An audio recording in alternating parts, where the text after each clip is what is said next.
So today we're going to talk about al-hiqd. Al-hiqd is a character trait that is usually translated as hatred or resentment or even vengefulness, the wish to get back at someone. So the scholars, they've defined it as it's something that starts as an annoyance. You're bothered by something somebody said or did, or something that you wish somebody would have said or did, and they didn't do it. So now you're annoyed and bothered by them. And then something else happens, and then it festers and it grows.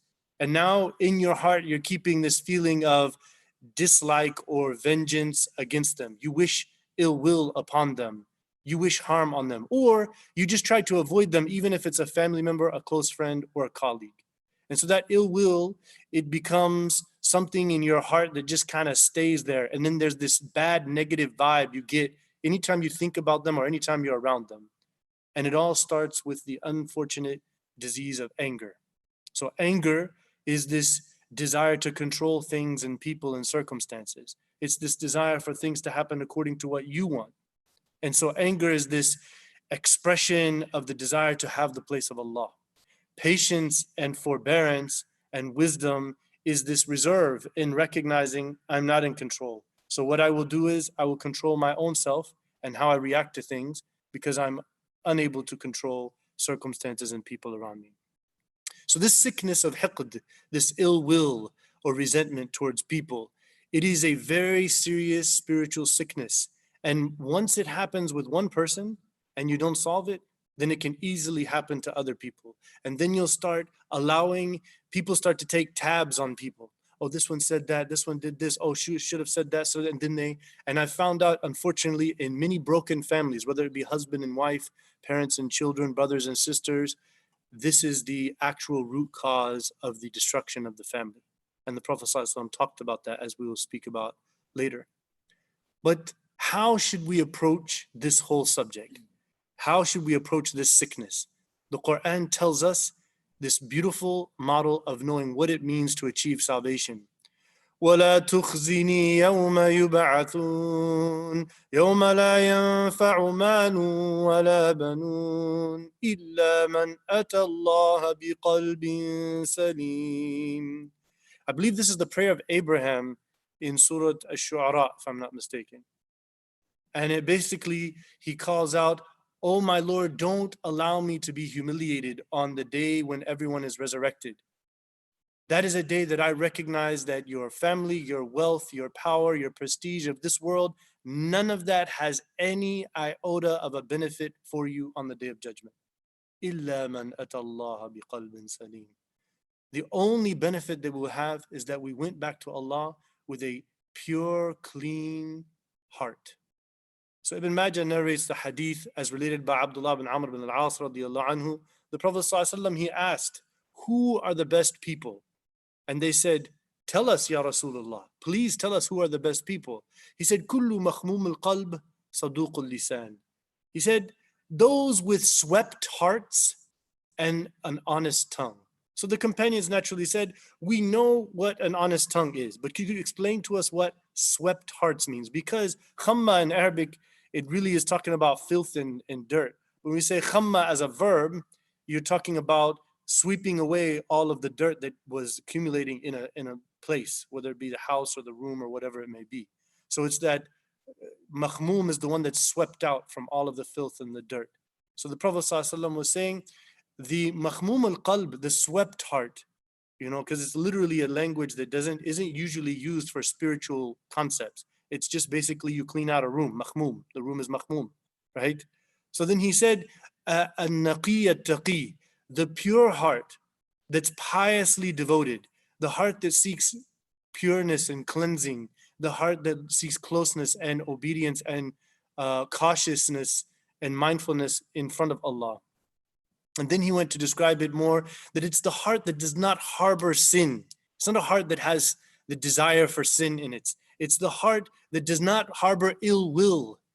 It is the heart that does not keep in it treachery or envy. So those things are removed from the heart that is going to have that place of the best of humanity, that person who will be entering into the gates of paradise with pure ease and satisfaction. Solution is also in our families, in our neighbors, our colleagues, how we deal with each other, our social construct as believers. There's this idea that we have in our culture here in the West, this whole thing about individualism and my personal space and my business, as it were. But spirituality and good relationships is everyone's business. The word uns from the word insan means to be socially compatible. Al-uns, I really want it. I want that presence of that thing in my life. Al-insan is that, not from nisyan, one of those classic repeated mistakes that we all hear in so many khutbahs, and then we think that's what it is. And so we are a people of social connection. And the Prophet ﷺ, he said, would you all like me to tell you who is better than the one who fasted all day and prayed all night? Of course, the companions can't wait to find out. In their mind, that is the best of people. That is the most pious, worship devoted person. So he said, Islah that al-bayn. And they said, what? He said, reconciling between two people that have been brought apart, two people that are conflicting, two people who are harboring bad feelings towards each other. So to reconcile between them is better in the lens of the Prophet Muhammad sallallahu alaihi wasallam, as Imam al-Bukhari is narrating for us. And so he said that this corruption between people is the shaver. He said al-haliqa. Haliqa usually the process of cutting off. He says, I don't mean cutting the hair, I mean cutting the religion. And so he was saying that because at the end of the day, if people have good relationships, then they can communicate nasiha. They can communicate a sincere goodwill towards the other one and this desire for good for each other rather than harboring resentments and ill will against each other. So Imam al-Bukhari, he explained to us how this ill will lead us to regret seriously if we do not reconcile it to the best of our ability in this life. He tells us, the Prophet ﷺ said, whoever has harmed or done something wrong against someone, whether verbally or financially or physically, then you must go make it right with them today, before that day comes, in which there will be no dinar and no dirham, no dollars and no cents. There will be no suing people. Rather, there will be good deeds. And so those whom you've harmed verbally, even if it's backbiting or slandering or being rude and disrespectful and harsh, or emotional abuse, shunning them and never speaking to them and turning away from them when they have rights over you as a family member or as a believer. And so all of this behavior is very sinful. And what will happen is those people to whom you carried this ill will towards and you expressed it and that harmed them and annoyed them, they will take from your deeds. Your good deeds will go in their account on the day of judgment. It's a very serious issue.